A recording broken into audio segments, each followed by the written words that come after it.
Welcome to the Insight Thru Experience Podcast. A podcast created to provide information about what life is like inside the most specialized special tactics organization in the U.S. Air Force. In these episodes, we'll be bringing you the experiences from many of our experts, ranging from our human performance optimization staff, our combat mission supporters, as well as our special warfare operators. Our main objective with these podcasts are to provide the listener with a unique look inside our culture of excellence in hopes that you will make the 724 a future career goal. Now sit back, relax, take some notes, prepare to hear from some of the Air Force's finest. Thank you for joining us on the Insight Thru Experience Podcast. All right, welcome back to the Insight Thru Experience Podcast, everybody. I know it's been a while, but we are bringing you a special episode this week. We just got finished with operator selection 21-01, and we have 4 of the candidates who went through the selection process and were just told about an hour ago that they were selected into the unit. So this will be a special episode where we're going to cover their experience before, during, and after selection, so we can give the audience kind of a snapshot of what to expect when you come here so you can prepare better. So we're not going to be using names or anything during this podcast. We're going to keep it to call signs. So the legend that you can use for this is Charlie 11 is a combat rescue officer. Charlie 15 is a combat controller. Charlie 36 is a pararescueman. And Charlie 47 is a combat controller. So with that in mind, we're going to get started. Guys, I appreciate you being here for this podcast. This is going to be a good interview, and let's go ahead and get started. So the first question I have, and I'm always interested in this because we're not here to hurt people, but I want to know, how is your body and maybe even your mind recovering post-exfil, which was only 48 hours ago at this point. So just looking from each of you, starting with 1-1, of how that body and mind's recovering up to this point. Absolutely. Charlie 11 here. I'll be honest, the day after was pretty rough. My body hurt, but more importantly, my mind wasn't working right. I called my wife, and I'm pretty sure she thought I was a little bit messed up. But since then, I've been able to eat and sleep a lot, catch up on everything that I lost, whether it was poundage or sleep debt. And 2 days later, the only things that really hurt are, the chafing and possible bone stress injury and a little bit of pride. But other than that, I'm good. All right, Charlie 15 here. So for recovery after exfil, kind of similar story with the wife. I only shot her a small text message. Once that happened, she realizes, I'm probably pretty tired. I can't really talk.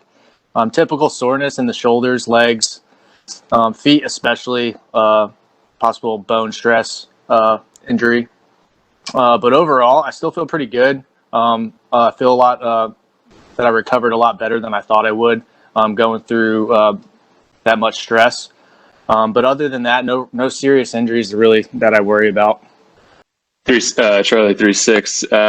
Yeah, honestly, I feel like I recovered pretty well. I was a little surprised. I thought I wasn't going to do too well with the sleep debt, but came through it. I managed to talk to my wife coherently, at least. Feet, everything's good. I think I had some of the better feet out of everybody coming out of it. And I got some active recovery in yesterday, so that was good. Moved some lactic acid out. So, yeah.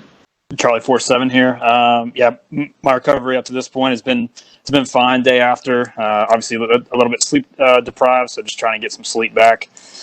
Biggest thing for me was really just eating right. First couple days back, you're eating MREs in the field, which obviously take a toll on your body, and you're calorie deficient for a couple of those days. So just trying to get some more calories back in the body to help with that healing process is the biggest part for me. Yeah, 47. I'm glad you brought up MREs because I think that's an important talking point here. You're only going to get so many when you're there. So strategizing how you use those MREs are important as well. But I'm wondering, because there's always a food to weight ratio because you got to carry that food too. So that's also taking a toll on your body. How many more MREs would have been perfect, in your opinion, for the duration of the event that you went through? Sure. I would say I'd probably would have taken 2 more MREs. Would have been enough for me. I was right on my tail end of my MREs. Like my last couple movements there, right before exfil, I was drinking a syrup packet and I was taking a salt packet and just shoving it down my throat and swallowing water. So just trying to get something in the body. So I would say probably 2 more MREs so I could keep the calories going into the machine and keep the machine running.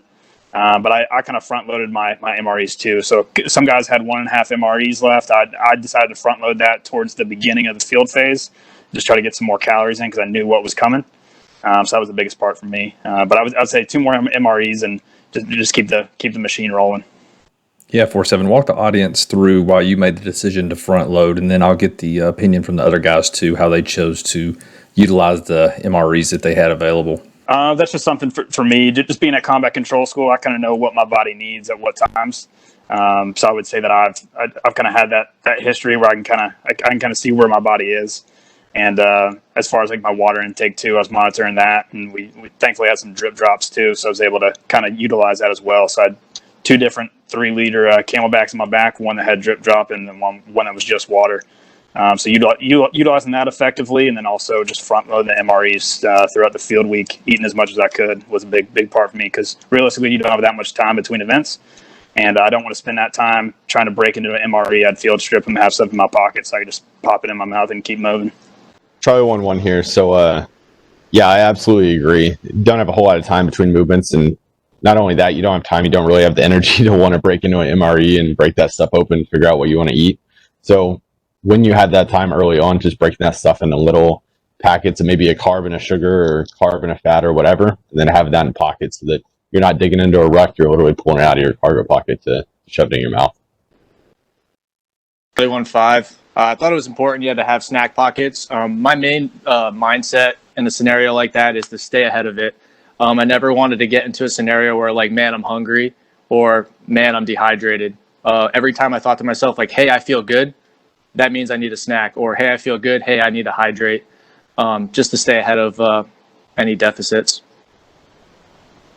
Charlie 3-6. Yeah, for the food, I don't process food well while I work out, and so I try to front load all my entrees beforehand because I knew that I'd get those down when my stomach was good, so that way during events I just had the easier to process snacks. And the other thing that was big for me, it kind of goes into things I would change, is learning to drink water. I trained in Vegas where it's hot and dry, and your body just feels different. Like when you're out there in Vegas, you know when you need a drink. When you're in the humidity, you're wet, and your mouth doesn't get the same cotton mouth that you do out west. And I really had to force myself to drink. It would have been nice to monitor and have a little bit better understanding of how much water I actually needed.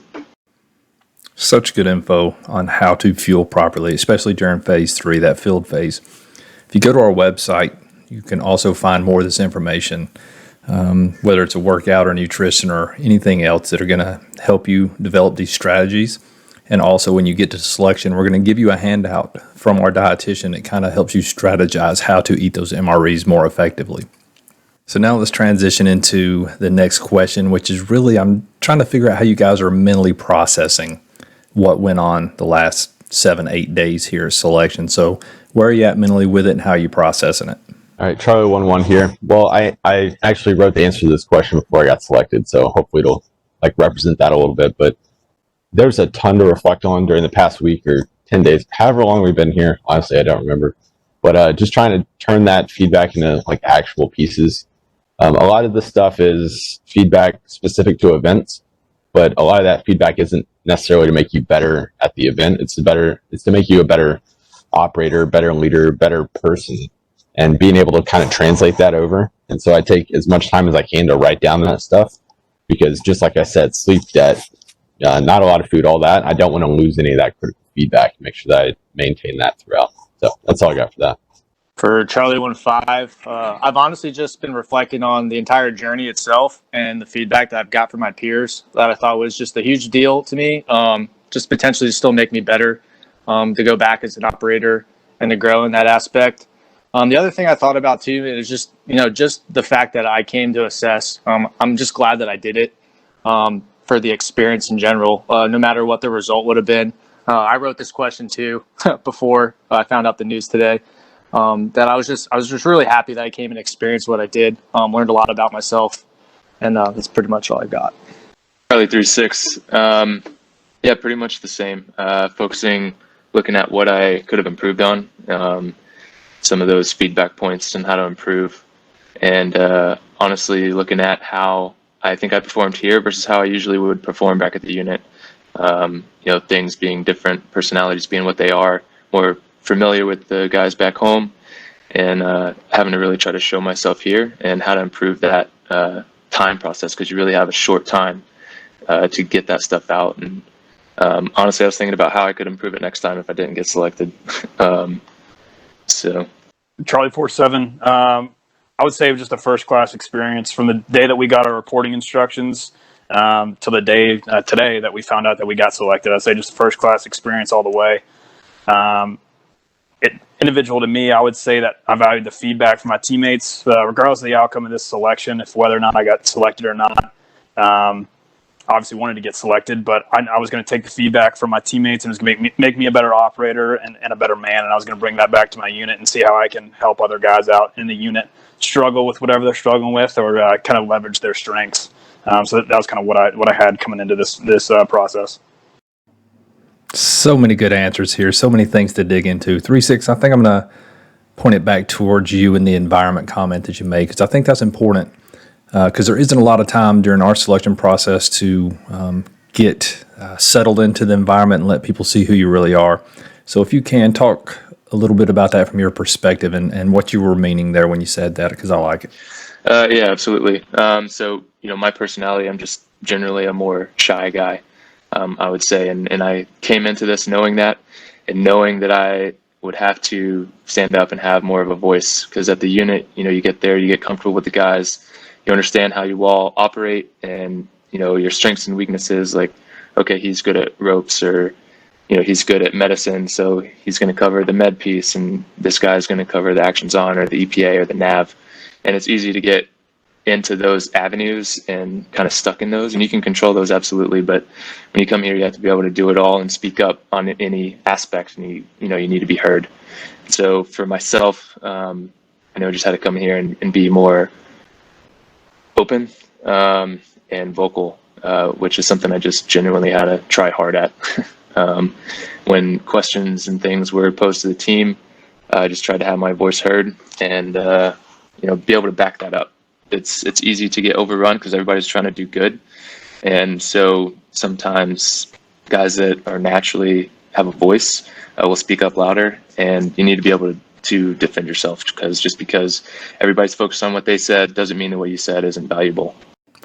That's some great insight, 3-6. 1-1 over to you. Same question. How did you adjust when you got here? How did you figure it out, and how did you strategize moving forward? 1-1 here. I think 3-6 kind of hit the nail on the head that you have to know that your reputation isn't established here, and you have to start establishing that on day one. So even if you start out being yourself, like you have to be yourself throughout, but just understand that no one knows you. I knew maybe 2 or 3 people when I got here, so it's not like I have a group that I can influence or anything like that. I'm starting from ground zero here, and so that's where I kind of took the same thing 3-6 said. Maybe I would hang out a little bit and wait and pick and choose my time. Like, you don't have any time here. You got to start from day one. 1-5, pretty much the same story. You get really comfortable at your unit in the sense that everyone knows how you're going to perform and who you are. I've always been kind of a talkative person. I have no problem interacting with people, but still, there's not a lot of time here to really show who you are, and you always feel that effect, especially in this environment, that you really need to perform at all times. Ended up being just a really good group of guys, and at the point where you really just got to start interacting with people and get to know everybody and show them like who you really are. That's pretty much the mindset that I came in when I got here, is pretty much, open yourself up to everybody and let them know who the real you is. This is 4-7. I would say for myself, I understood that being a younger guy, I'd only spent 2.5 years at my first STS before putting in my package to come assess here. So I didn't really have that leadership role or that experience back at my old unit. And I knew I was going to potentially be put in leadership roles here. So just trying to excel in those situations was something that I focused at, and I understand that I needed to step up and be a little bit more vocal was something that I really worked hard on back at my old unit. Yeah, I love it. And for the audience, you just got to understand when you get here to selection, we're going to do an introduction on day one. And We're going to lay out what's exactly expected of you and how to be successful here. We don't hold back. We tell you exactly how to be successful. Then, like they're saying, it's up to you to learn how to integrate really fast.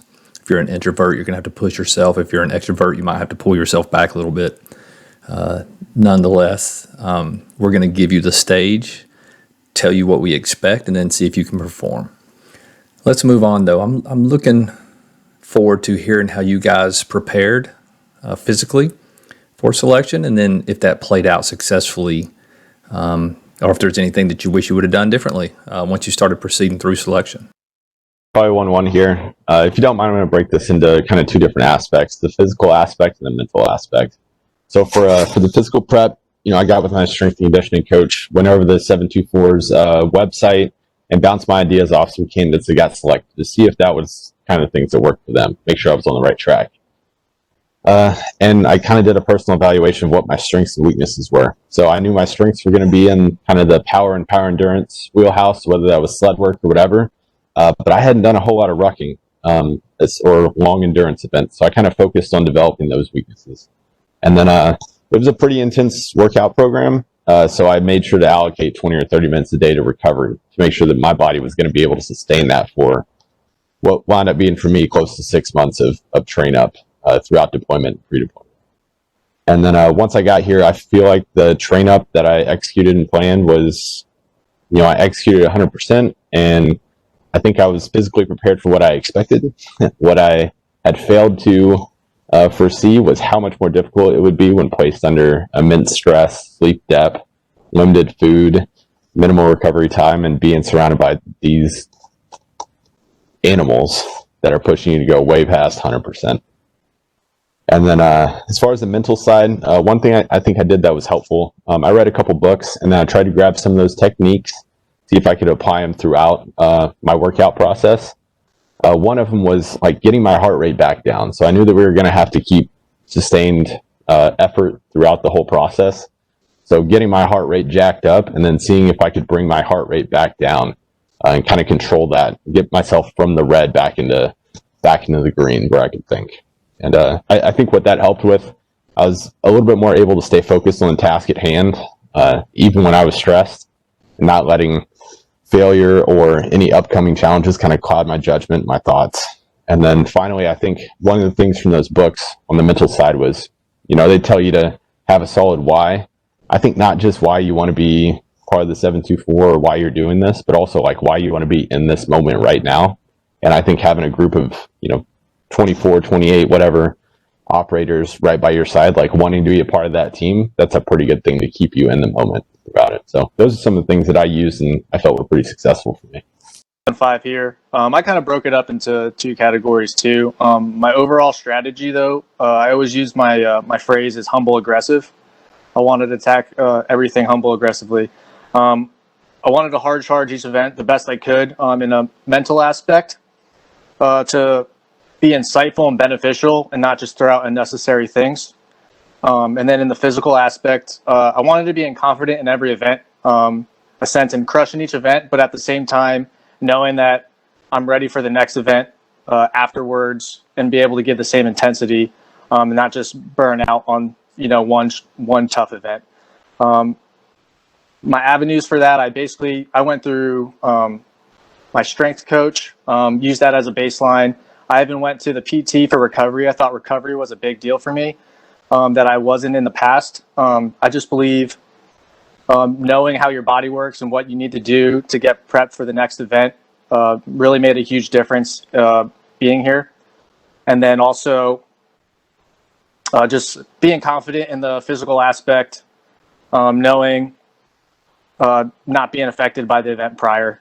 And then also having other guys like-minded around me, pushing me to be the best I could was a pretty humbling experience as well. And that's pretty much how I attacked this strategy. Charlie 3-6. So for the physical side, similar to 1-1, like power endurance is kind of my game. I can do intervals all day long. The long distance cardio stuff is what I need to work on. But being from the desert and selection got moved up, and so it's pretty hot out there, and I didn't have the so much the option or opportunity to get in as many rucks as I probably wished I would have. In all honesty, I only rucked probably 6 times a month. And most of those were intervals. Again, I think the intervals work for me. And I think there are certain events that it showed that it helps out here as well. So that was kind of the general plan. And I stuck with my strengths with that. Rucking has always been a weakness, not that you should avoid improving your weaknesses. You should always improve those. But at the end of the day, I knew myself, and that I knew I was going to have to ruck, and I could just do it, honestly. So I wanted to play to my strengths with that. As far as the mental prep aspect, I talked to our clinical social worker. We have one out there at my home base, and got some techniques from her, how to reframe things, and breathing techniques has been talked about, diaphragmatic breathing and ratio breathing techniques. And I think that helped a lot, not just for the physical stuff and being able to calm that heart rate down before the next sled push or whatever it was, but also for the interviews. I think that some people can underestimate how stressful those can be, even the friendly ones. And being able to calm down in the moment. Sometimes people like to talk really fast and they say something they didn't mean to, or jumble their words, and being able to recover from that, both physically and mentally in the time, is something that can be difficult. And that's something that I work towards in my workup. So I went over my application, and I made sure I remembered all of my answers, because I submitted it a few months prior, and went over basic interview questions and follow-up questions. So that was my mental plan. Charlie 47. I think the biggest thing for guys that want to come up here and assess is just establishing a solid rucking and grip baseline. And then also just getting in contact with your strength and conditioning coach for the physical side. They are the experts in what they do. You might think you know one piece of the puzzle, but they've got pretty much all the answers. And if they don't have those answers, then they've got points of contact that they can talk to and find out how other guys have trained for that in the past. So a big part for me was just getting in touch with my strength and conditioning coach, and just finding out where my weaknesses were, and then leveraging my strengths, whatever those may be, from a physicality perspective. I think it's important to note too that you're expected to give 100% in every event here, and everyone else is giving 100% also. So your 100% may be different than someone else's 100%, but there are some actual absolute freaks that come up here to work out. So you're competing against yourself, but you also see the guy next to you that just smoked you in a certain event. So you're trying to put out a little bit more as well. So you don't know what 100% is until they wheel out the trash cans and the assault bike, and you start to realize what's about to happen. So I would say that's a big piece. And then also for myself, from a mental perspective, I got with my psych doc, and we just kind of established some weaknesses that I have and some strengths that I had. Biggest thing for me was establishing a mantra that I've had since a young age, and just kind of going through that, and then working through some mental problems in my head, and understanding that I was going to be tired, I was going to be stressed, but just going back to that mantra that I had, and not getting to the point where I'm redlining myself. If you show up here physically unprepared, you're going to redline yourself, and you're not going to be able to mentally work through the processes that you guys are going to expect from us. So that's a big part of that. So that's all I got from the physical and the mental side.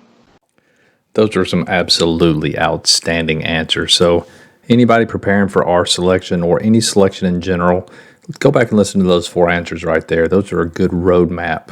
You can pick pieces and parts out of all 4 of those answers and have a really good prep designed for yourself. Now I'd like to move over into talking about 100%, because we spend a lot of time here trying to redefine in the candidate's mind what 100% really is, because I have not met a candidate yet who came here with the true sense of what 100% was in their output and performance. And again, we spend a lot of time and effort to try to redefine that for them. So I'd like to hear y'all's experience with that as you went through. 1-1 here. So that was going to be the one thing I wish I would have done differently in my train up, is find a way to push yourself beyond your perceived 100%, because what I feel like it is now is different than when I began or when I started this process. I think there's definitely certain events during selection where you've got, guys like 4.7 that you're chasing throughout the whole time and trying to catch up to those dudes. And that's definitely going to push you well beyond what you believed. If I could equate it to anything else, the only other time I've felt something similar is in another competitive environment, like a CrossFit competition type thing. Like that's the only time that I feel I've been able to push myself beyond where I thought 100% was. So even if I know I train myself hard, you throw some competitive animals in there, like I'm going to find a way to get 10%, 20% harder. Charlie 1.5. Yeah, for training strategy for 100% to me, at this point now it's probably good to work with guys that are way better you in certain aspects of physicality to really push yourself. Essentially, I would probably throw in a few more gut checks into my workouts before prepping, while prepping to come here, because guys like 4.7, when you're working against them, they really push you past those limits that you don't typically feel when you are preparing yourself and what you think is 100%. And I feel like that would make a huge difference. And that's all I got. Charlie 3.6. Yeah, I had a couple of gut check workouts every week. But like 4.7 mentioned previously, like you don't want to redline yourself. So in training, you want to make sure that you're doing it smartly and not deteriorating your body before you even get here. But as far as when I got here, my relationship with 100% changed. I think primarily it's because you don't know what your times are. Like I still have no idea how fast or slow I was. And so, even during CrossFit competitions and stuff, you have a clock, you have other people that you're comparing yourself against, and it is a competition with other people. And it is even in the gym, when you're with your bros, even if you're doing arm curls or whatever it is, a lot of people would just compare themselves to the next best person. And it's easy to do that here, and you can find motivation in that for sure. But at the end of the day, it's just like we're told from Cadre, like you're here for yourself, like you're competing against yourself essentially. And so it helped me find a new level to get to. And you really need to pull that drive from within yourself. So yeah. Charlie 4.7. So I would say the biggest thing is just understanding that the cadre, this is not their first rodeo. So this is not their first time doing selection. They've been doing it for a while. So they've seen all the tricks and they know what 100% is. So if you show up to the finish, wherever the finish line is, you won't be told where the finish line is, but it's somewhere out there and you got to go get it. And you show up and they perceive you to not be putting out 100%, that they're going to let you know about it. So they've seen it all before, and they're watching you always and evaluating you. Yeah, I love talking about that subject because I think all of us get into ruts wherever we are in our workouts and our daily life and how hard we push ourselves. And we automatically assume that just because we're physically fit or mentally capable that we're pushing ourselves to our limits a lot when we rarely ever do. So selection is just that opportunity to realize that what we think is 100% every day is really probably, honestly, David Goggins says only about 40%. And I honestly believe that's true. So moving over a little bit now, let's talk about the mental side. Really want to talk about the demon moments is what we call them here. And when those demons started creeping into your experience during selection, could have been anywhere inside the process. I think a lot of guys relate this more to the physical events during phase 3, but there's also physical events in phase 2. Maybe it's some of the mental stuff that you weren't prepared for, some of the feedback you were getting. So 1-1, start us off. What were some of those demon moments where those bad thoughts started creeping in, and how'd you deal with it? Charlie 1-1. I feel like for me, it was definitely dealing with failure, or at least perceived failure, and moving forward to implement the critical feedback that I was receiving. At no point did I receive any sort of encouraging words or indications from any selection staff that I had done anything right. So I only had myself and my teammates to rely on when I was feeling ultimately defeated. But during those low points, that's when I decided to kind of pick myself up and push harder, push faster, and prove everyone wrong who's critiquing me. So that's kind of how I handled those demons when they came up. Charlie 1.5 here. Yeah, there's a few moments that stood out. There was one, I don't know, I might be the only one that feels this way, but during one of the fat grip workouts, I really thought to myself, like, man, I should have done a lot more fat grip strength training and potentially a little more variations of sled, just so my recovery time in between was a little bit better. And then other scenarios, I mean, the ruck definitely was tough. You never know when it was going to end, obviously unknown distance. But the one thing that kept me going was that, hey, I want a hard charge, because I feel like that perception on everybody is contagious, and they see you pushing, other guys are going to want to push and work harder to get to the end. And that's what kind of kept me going through those moments.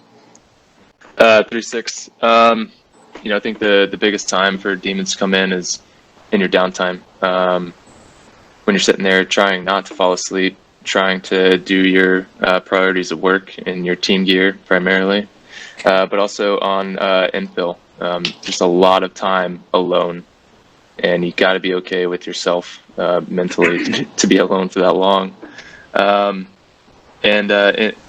be honest, like I don't think I had too many demons creep in. I was lucky. I didn't know how I was going to operate with that little sleep. I've never gone that long without sleep before. Even in college.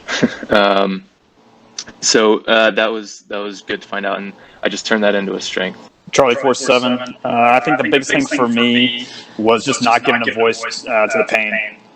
That's really the biggest thing for me. Understanding that it was going to be a thought at one point, your grip's going to give out, or you're going to be tired, or whatever it is. But as soon as you vocalize that to someone else, then you give it life.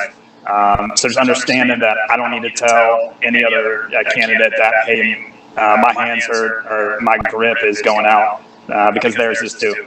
So I'm not. So why am I going to vocalize that then?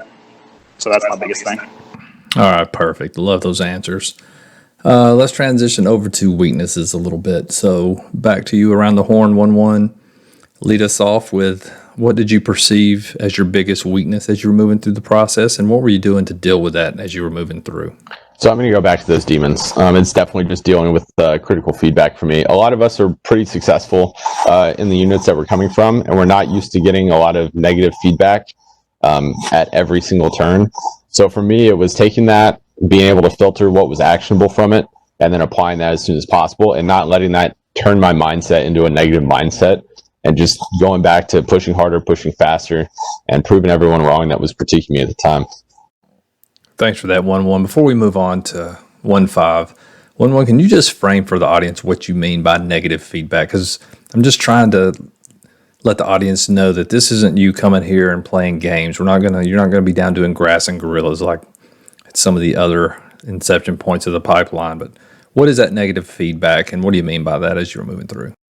Absolutely, and I'm going to use your words here. It's definitely getting a mirror shoved right in front of your face and seeing the things that you've been neglecting to look at yourself. So it's definitely not things that are untrue. It's not grass and gorillas where you're getting, told lies that you've just got one more or anything like that. It's definitely, these are things that are true about you, and you got to nug out those kernels of truth and figure out, really dig deep and figure out, okay, this is what I'm doing wrong. This is what I've been doing wrong probably for years. And this is what I can do now in this moment to make it better, and what I can do in the future to make myself a better person. Outstanding answer, 1-1. I don't think I can say that any better or any differently. We're absolutely just going to hold a mirror up to you and just let you understand your performance at a deep level, and then see what you can do with that moving forward to get better. That's it, just like 1-1 said. All right, back over to the weaknesses and how you dealt with it, 1-5. Charlie 1-5. So biggest weakness, I would tend to be critical on myself after certain events. Even if I performed well or not, I wouldn't know. I kept dwelling on it too much. And what I would do to remind myself is that, this course was designed for us to fail here, and it's okay to fail, because you can learn from it and then leave that in the past and then focus on the next challenge. And it's just that simple. Other than that, that's what helped me. So yeah, I think I kind of mentioned it earlier as well a little bit, but speaking up in those group settings, that's just something I have to stay on top of. I'm more of a critical thinker, so I typically take a little bit longer to come up with solutions to things. And there was a guy in my team, 3-4, he was just really great. Like, there was a problem, and right off the bat, he had a solution. maybe it wasn't the final solution we went with, but he was able to get one out there, get it on paper, and we were able to work towards a common goal. And so even though that's not me, and at this point, I can't learn that quick. But what I can do is use my strengths with his strengths. So, when he would come up with a plan instantaneously, I would use my critical thinking to kind of poke holes in it and refine it. And so it was kind of like this give and take. So while I didn't necessarily address my weak points because I didn't feel like there's enough time to learn how to problem solve that quick, as good as he was, I could absolutely use my strengths to kind of reframe that negative feedback that I get sometimes. And essentially, in the end, it made the team stronger, I think. 4-7. So one of my perceived weaknesses was problem solving. Knew that coming in.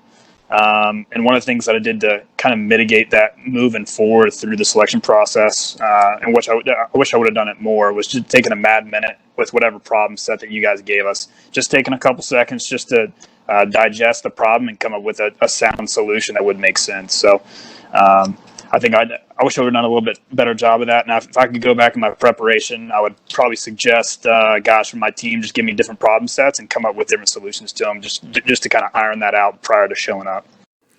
Yeah, that's a good point, 4-7. And I mean, the bottom line is we're hiring people who can come up here and help us solve some of the nation's hardest problems. And if we don't feel like you can do that, you're probably not going to get a nod or a seat on OTC. So figuring out how to work through some novel problem sets before you get here, how to generate some solutions that may be effective to things that you haven't thought about before, how to take disparate pieces and have to piece them together to make it fit into the best reasonable solution. All those things will help you out. But something else you said that I think is important to talk about here is taking that mad minute after you get some set of instructions to figure out what your response is going to be or what your next action is going to be. So 4-7, just give us your experience. Why is that so important, and especially in a process like our selection? 4-7 here. So I would say it's important to get all the variables to the problem, right? So there's going to be situations where you don't have an answer, but someone on your team might have an answer. But if you go run your mouth and you decide to go with a certain solution that you think is correct, that might not be the best solution at the time, versus taking a minute, taking everyone's perspective and kind of figuring out the right direction and path to go. So that was really important for our team, I think, during Xville. We won certain events where there was no really right solution, right? You had to figure out what the solution was going to be. So I think that was really important, and a way that we were successful in that. 1-1, I'll kind of ask you the opposite side of that question. Give us your experiences, or at least your thoughts about sometimes there just isn't time to sit there and contemplate what our move's going to be. Sometimes you just have to pick stuff up and get moving forward. What are your thoughts on that? Definitely, there are some times where you just got to go. I can't give an exact answer of what's the right approach in any situation. It really depends on a lot of the variables. You kind of got to read the situation. But I also think it's pretty apparent when you have a minute to just stop, take a breath, let go of the ego. You don't need to go right away. Look through the problem and then do some analysis and then get moving, as opposed to maybe when your team's heart rate's jacked up or you see the finish line in sight, et cetera, maybe you should just go and press with the solution. Yeah, awesome. Appreciate that 1-1. I couldn't agree more. How about 1-5 or 3-6? Anything to add there? I don't think so. I mean, other than, in the lack of a good plan, you better just attack it, full force physically. And just like you said, Mr. Free, like there were several instances, even on the like mission planning, critical thinking stuff, that you have to just do that. Like you don't have the time to write out, your SMEAC. You got to start with the problem first and then come out from that. Because, once you can identify the problem and start working that, some of that more, what I would call ancillary stuff, as far as mission planning is concerned, you can figure that out later. That's your primary problem. Just like on the physical stuff, like if you're racing the other team and they're 400 meters ahead, now's not the time to stop and decide, okay, who's carrying what? Like everybody needs to pick something up and go, and we'll figure it out on the fly. Yeah, that's awesome. 3-6. Thanks for that answer. And input. And also, these answers are just going to be enlightening for a lot of folks out there, especially those who are coming up behind you. Now, I want you to think back to your experience. What were some of the things that you saw other guys doing that were being highly successful that you kept telling yourself, man, I need to integrate some of that into my performance? Yeah, Charlie 1-1 here. Just a couple examples. The guys who could, unfortunately, some of the guys who came up first were kind of put in the hot seat to listen to the instructions that were given, and everyone coming after them kind of got to see what those guys did and hopefully not emulate their mistakes. So I think those guys up front, if you're the first person to do an event, if you're listening intently, kind of like what 4-7 was saying, if you just listen to the instructions that are given, take that deep breath to make sure that you fully understand the problem, you have all your answers answered, and then move forward when given the time, then absolutely, I think you should do that. And then the second thing I think I saw is the guys who were able to take kind of the curveballs in stride and not get sidetracked by any added stress, because that's going to come time and time again. So if you can just kind of keep that calm demeanor, keep focused on what's going on, I think those are the guys that definitely succeeded throughout the process. Charlie 1-5. There was actually one particular thing that stood out to me the most. One candidate did that I believe was highly effective. After every single event since day one we got here, he would get with everybody on his team and just take critical feedback how he performed in that event, in which he ended up being successful and got selected coincidentally. So I felt like that's shown to me. That also rubbed off on me. So once we got to the field phase, I decided to start going through other people like, hey, what can I do to be better? What did I not do? And how can I fix it? And I felt like that helped me be successful as well. Yeah, saw a lot of good stuff from a lot of guys, honestly. I feel like this was a pretty stacked team overall in every aspect. I think that one thing that impressed me was there were several people, not just the O's as one would expect, but a lot of enlisted guys as well, that are very good at thinking and speaking on their feet under pressure. And I think that that's something to be admired. Not everybody can do that. A lot of people will fumble through their words, and whenever you're given a brief, that's not what you want. It's not what you're looking for. And, you guys press us, you press everybody to brief something. So if briefing isn't your strong suit, if talking isn't your strong suit and talking under pressure, that's definitely something to be worked on. And I saw it a lot from a lot of guys. Charlie 4-7. So I think it's important to note that you guys are going to throw a lot of information at us, and I'm assuming that's on purpose, right? So one of the characteristic traits you guys are looking for is communication. Within communication is active listening, right? So understanding what info is pertinent and what is not, and understanding what task and standard is for each event. So active listening is a big component, and a lot of guys would get hung up on certain items that were passed out, but they wouldn't hear the rest of the message. So they would get hung up on, you've got to do this sequence, and they wouldn't hear the rest of the instruction. And then they most likely failed that task or failed to follow instruction. So I think it's important to just active listen and just be present in the moment. Yeah, thanks for those answers. 4-7, I could not agree more with being present in the moment, because if you're not present, if there's things weighing in on you mentally, if you are somewhere in the past or somewhere in the future, you will not hear the words that are coming out of the selection staff's mouth. And those are the instructions that you must have to be successful at whatever event you're about to do. So learning to focus on being present and how to stay in the moment is a critical tip on being really successful here, and I would argue through life.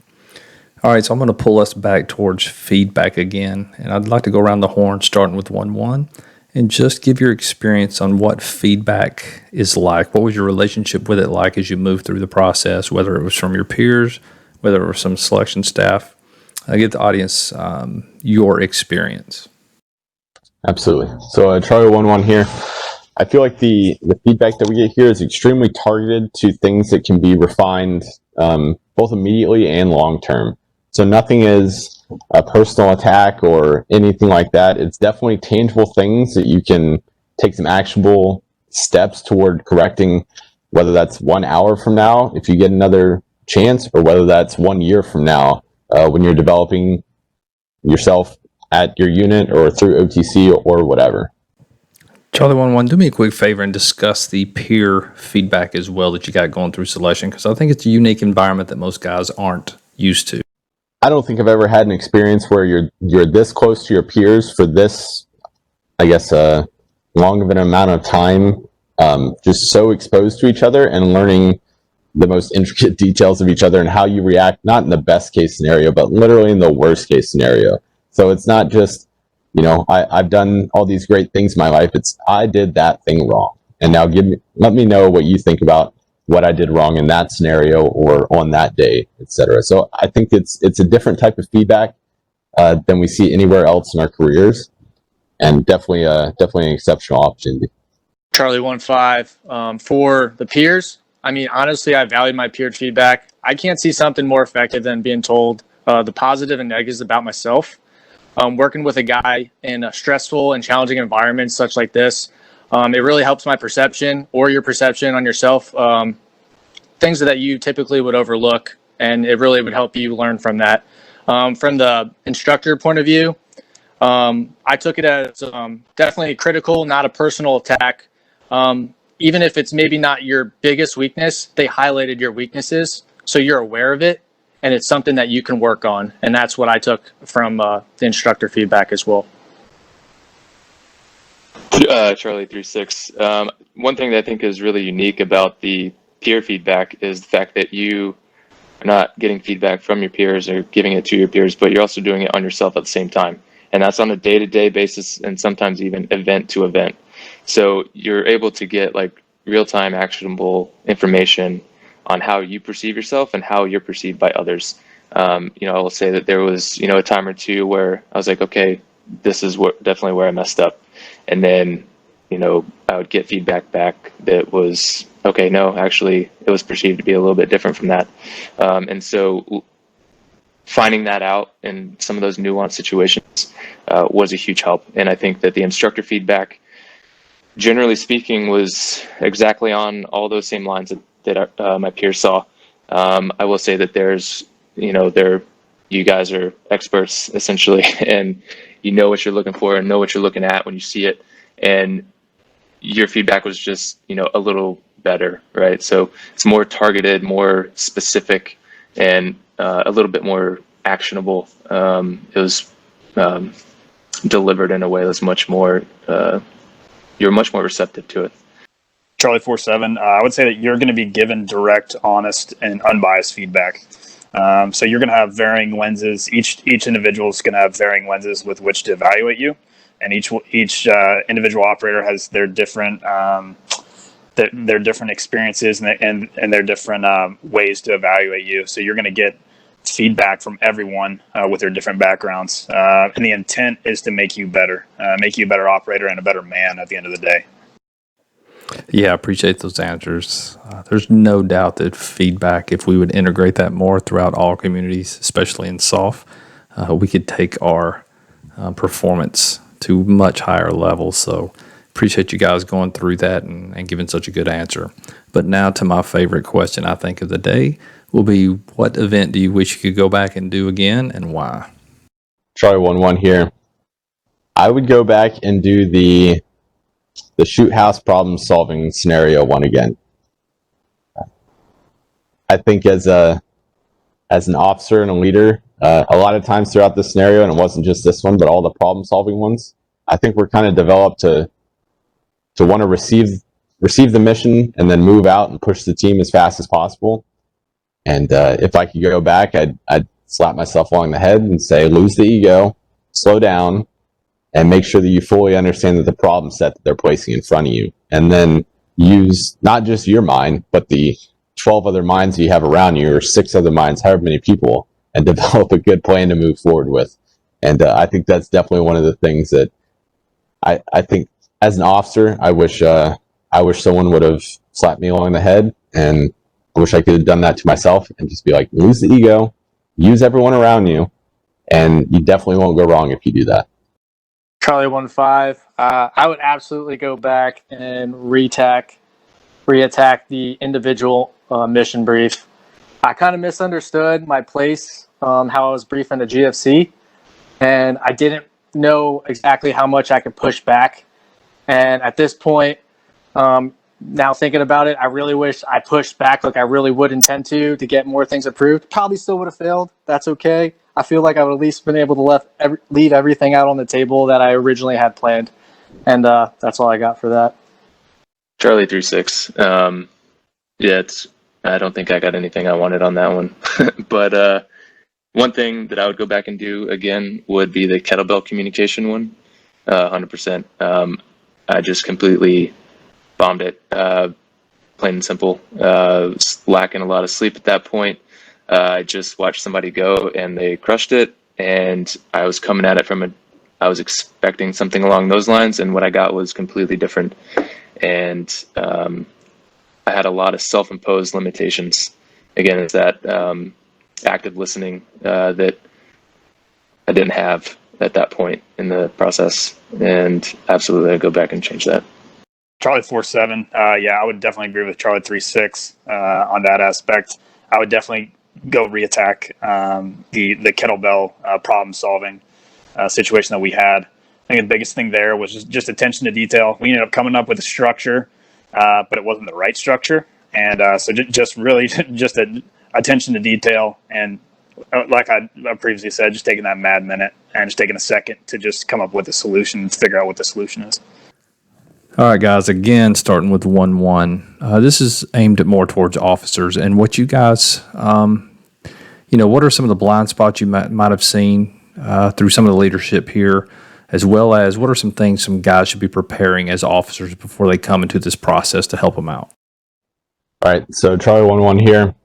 I think in terms of what guys might be deficient at currently at the line units or wherever you are, I think it's going to be thinking outside the box and using those around you to bolster your thinking. A lot of times we're relied upon to have the good ideas and to drive the team forward for those good ideas. Like, understand that you're surrounded by super talented individuals here, and they've got the ideas, not you.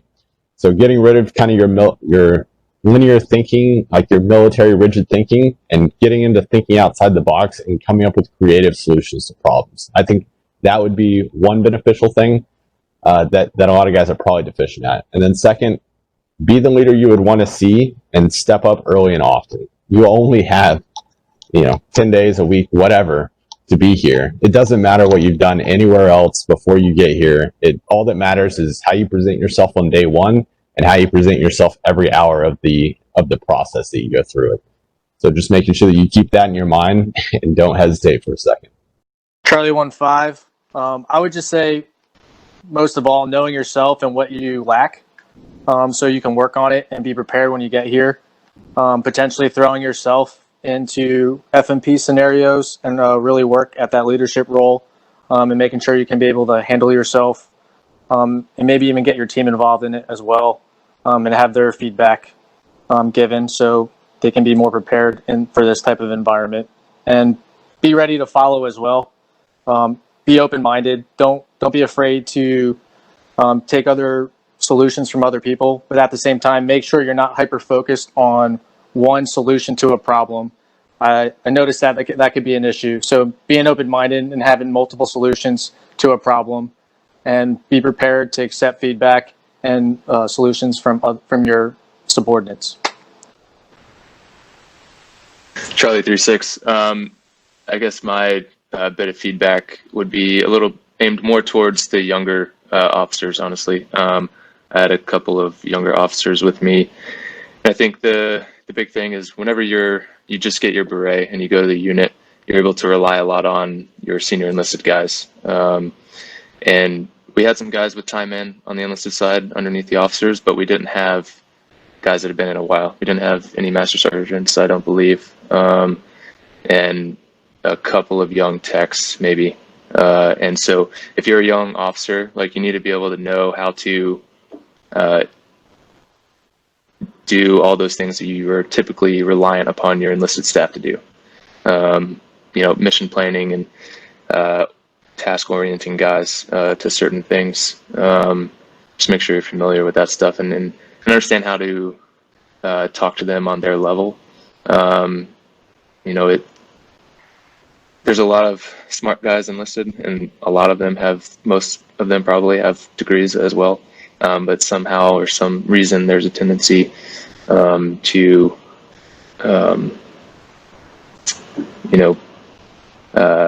try to sound smart. I think that, officers, like, you obviously have a role and you're trying to show that you can do that role. And sometimes with some people, it can come off the wrong way.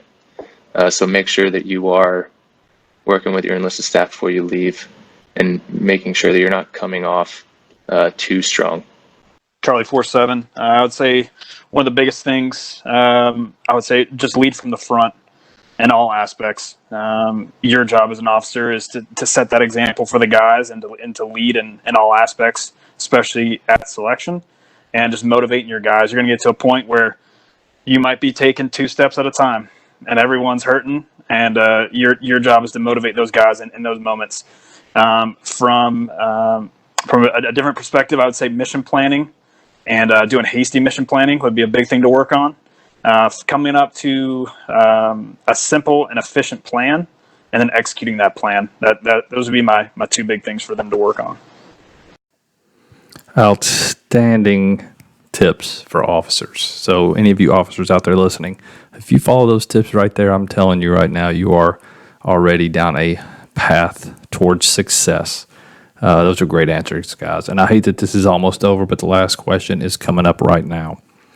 If you guys could offer one tip out there to the community who may find themselves in our selection process in the future, what would that one tip be to help them find success? So Charlie 1-1 here. Your execution level is going to be equivalent to your preparation level. Come as prepared as you possibly can, and don't, by the time you leave your unit, you shouldn't have wished that you could have prepared a little bit more on this or that. You're as prepared as you feel like you possibly can be, and you're going to control what you can during selection. Then once you get here, starting with the introduction brief, put your foot on the pedal and don't let up until exfil is complete. Yeah, 1-1 pretty much nailed it on the aspect also of, just knowing yourself, where you lack, and be ready to go. Best thing that I can say is to be ready for this is don't be in a lax environment for 3 months before you get here. Throw yourself in certain scenarios, like I mentioned earlier, potentially getting your team to throw you in like some FMPs, really stress you out, and just do some problem solving to really get you ready for this environment. 3-6, yeah, they said it. 100% maximum effort from the get-go. And I think one thing as far as starting with the introduction interview is you want to start off on the right foot. So I would say if you have a psych doc or social worker at your unit, go to them, do a mock interview, learn how to speak clearly and efficiently and effectively. Charlie 4-7. I would say the biggest thing would be take advantage of every opportunity.